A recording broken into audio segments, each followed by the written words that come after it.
बारिश की उन ठंडी बूंदों के बीच एक पुराना रेलवे स्टेशन खामोशी के साए में डूबा था। रात का वक्त था और सन्नाटा हर तरफ था।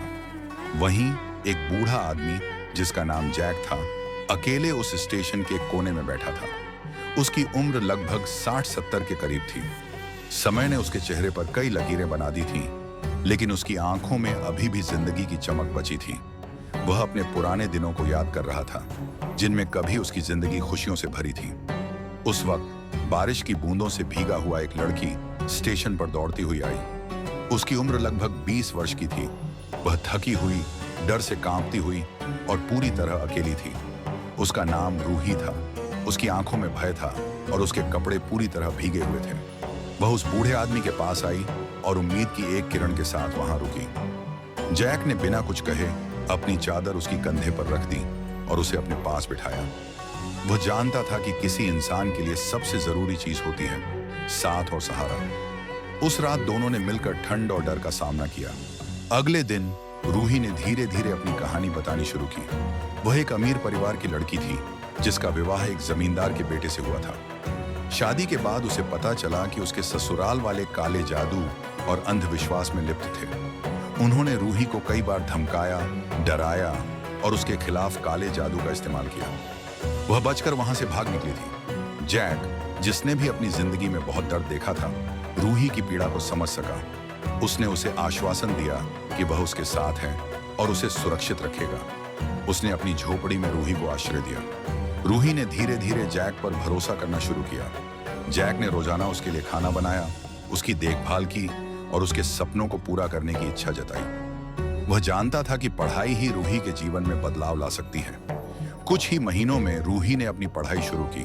उसने किताबें पढ़ी, नए दोस्तों से मुलाकात की और अपनी जिंदगी के लिए आशा जगाई। लेकिन खुशियां ज्यादा दिन नहीं टिक सकी।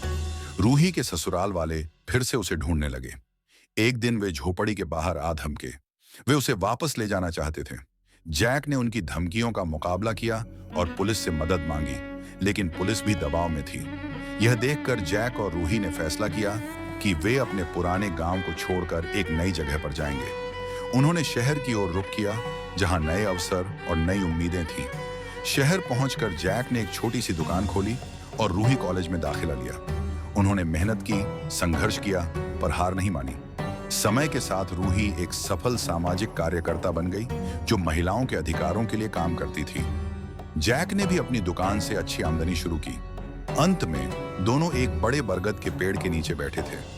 उस पेड़ के नीचे जो पहले उनकी आश्रय स्थली था, अब वह उनके संघर्ष, उम्मीद और सफलता का प्रतीक बन गया था। उन्होंने महसूस किया कि जिंदगी में साथ हो तो हर कठिनाई आसान हो जाती है। बरगद के उस पुराने पेड़ के नीचे बैठकर जैक और रूही ने एक लंबी सांस ली। वर्षों की थकान, संघर्ष और संतोष उनकी आंखों में तैर रहा था, लेकिन जिंदगी कभी एक जगह नहीं ठहरती। रूही की सामाजिक संस्था, जो पहले एक छोटे कमरे से चलती थी, अब धीरे धीरे फैलने लगी थी। दिन ब दिन अधिक महिलाएं उससे जुड़ने लगीं। कोई घरेलू हिंसा से भागी तो कोई अपने अधिकारों के लिए लड़ना चाहती थी। जैक अब पहले से कहीं ज्यादा गर्व महसूस करता था। वह हर रोज संस्था के बाहर कुर्सी पर बैठकर चाय पीता और आने जाने वालों को देखता। एक दिन एक अनजान लड़की संस्था के बाहर आई, बिल्कुल वैसे ही जैसे कभी रूही आई थी। वह भीगी हुई थी, डरी हुई थी और अपनी जिंदगी से भागी हुई थी। रूही ने बिना एक पल की देरी किए उसे गले लगा लिया। जैक की आंखें भर आईं। उसे अपनी पुरानी यादें ताजा हो गईं। लेकिन उसी दौरान एक नई मुसीबत सिर उठा रही थी। रूही के ससुराल वाले अब पहले से ज्यादा ताकतवर बन गए थे।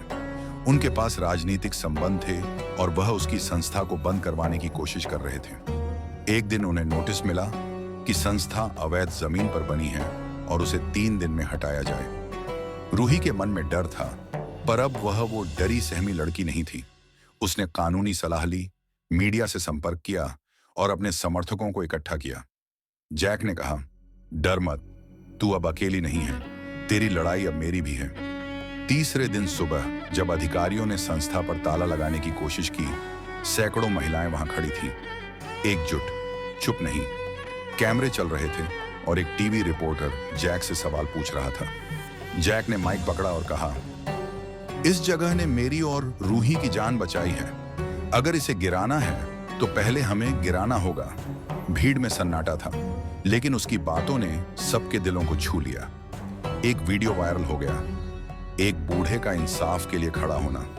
अगले ही दिन उच्च न्यायालय से स्टे ऑर्डर मिल गया। संस्था बच गई। इस घटना ने रूही की संस्था को राष्ट्रीय पहचान दिला दी। उसे राज्य महिला आयोग से सम्मानित किया गया और जैक को एक लाइफ टाइम गार्जियन अवार्ड मिला। पर उस रात जैक अपने कमरे में चुप बैठा था। रूही ने पूछा, आप कुछ सोच रहे हैं? जैक ने मुस्कुराकर कहा, सोच रहा हूं, क्या पता तुझे बरसों पहले उस स्टेशन पर मेरी चादर की गर्मी ने बचाया था, या तूने मेरी ठंडी जिंदगी में फिर से गर्मी लाई थी। रूही उसकी गोद में सिर रखकर मुस्कुराई। हमने एक दूसरे को बचाया था।